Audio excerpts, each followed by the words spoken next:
Noong mga privilege speech, si Representative Ace Barbers, kung saan natawag po kami na fake news vloggers, pseudo-journalists, pseudo-political analysts. Ito ay sa interview. Sa iba naman ay tinatawag kaming narco-vloggers or pogo-vloggers at iba pa.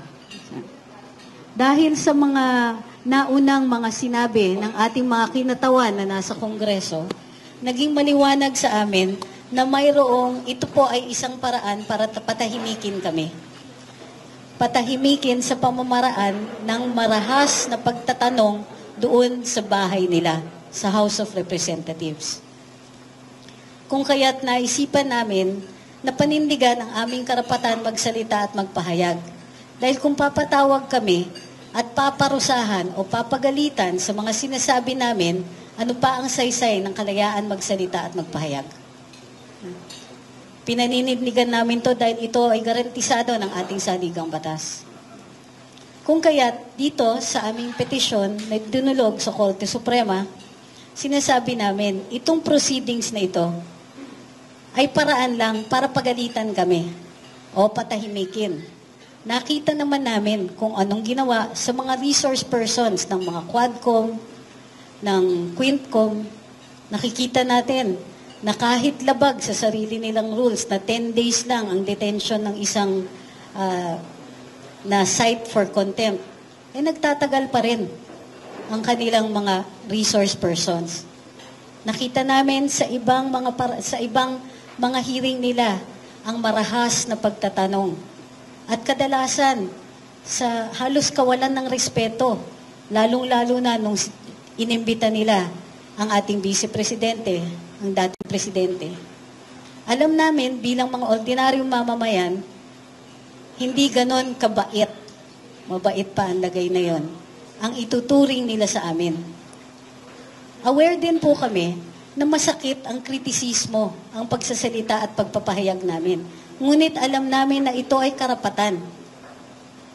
Ang kalayaan magsalita at magpahayag, ang isang purpose nito is precisely that, para ma-check ang pagmamalabis ng ating mga opisyales. Para ma-check ang pagmamalabis ng ating gobyerno.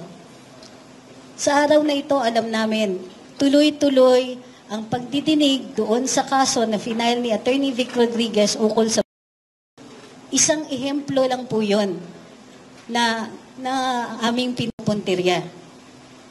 Korupsyon, pagmamalabis, pagwawalang pagbabastos, paglalapastangan sa aming mga karapatan, tayong lahat.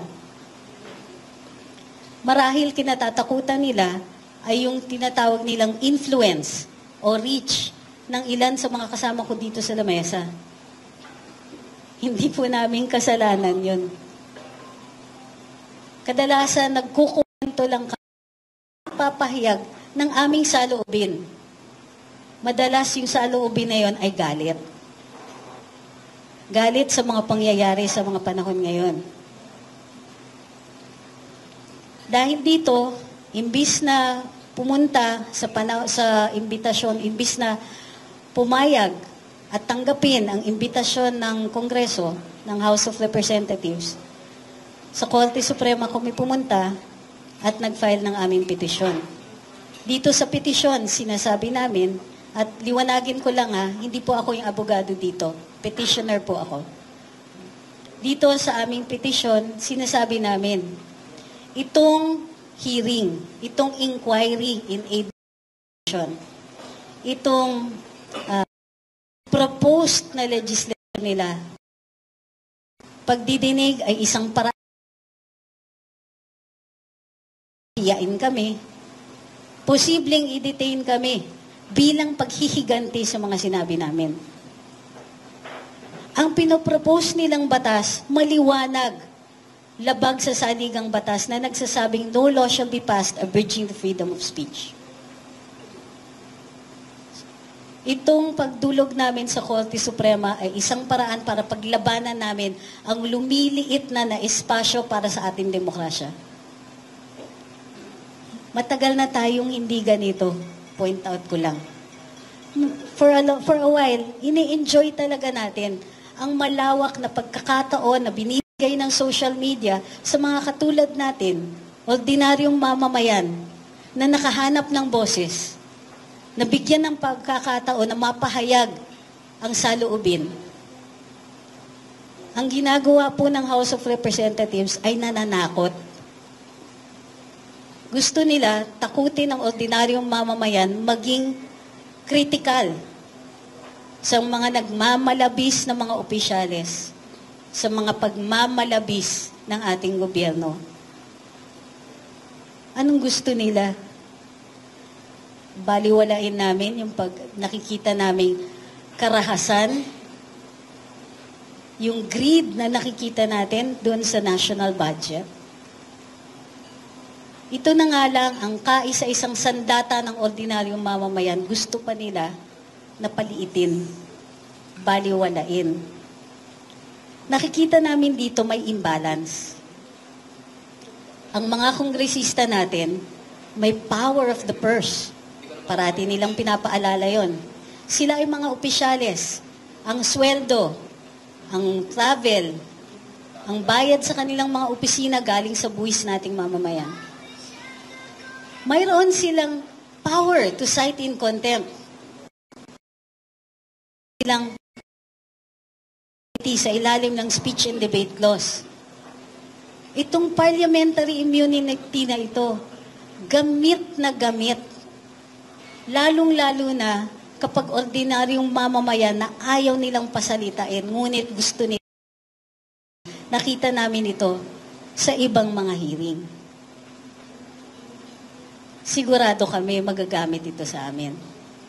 Hindi kami pinapatawag para marinig yung aming boses, marinig ang aming quote-unquote expertise. Pinatatawag kami maliwanag dahil gusto nila kaming pagalitan. Nang sa gayon, ang ibang magtatahas, ang ibang gugustuhin gumamit ng social media para maging kritikal at pagsabihan ang ating mga opisyales ay mapipigilan. Mapipigilan pati kami. Ang tawag po dito, prior restraint at matinding pinagbabawal ng saligang batas. Ito ay may chilling effect. Matatakot ang ibang tao na gamitin ng social media sa paraan kung saan intended talaga ang freedom of speech para i-check ang gobyerno natin.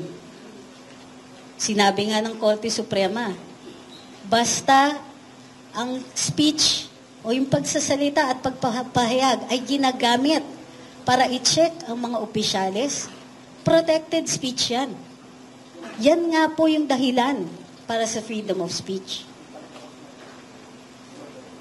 Ang hinihiling namin dito sa kaso ay prohibition at certiorari. Ibig sabihin, itong desisyon, ang pag-propose ng legislation na ito, ang desisyon na magganitong hearing ay ginawa with grave abuse of discretion. Ibig sabihin, wala ito sa mandato nila. Walang mandato ang Kongreso na lapastanganin ang karapatan ng mga mamamayan. Lalong-lalo na hayag. Pinapigilan namin sila na ituloy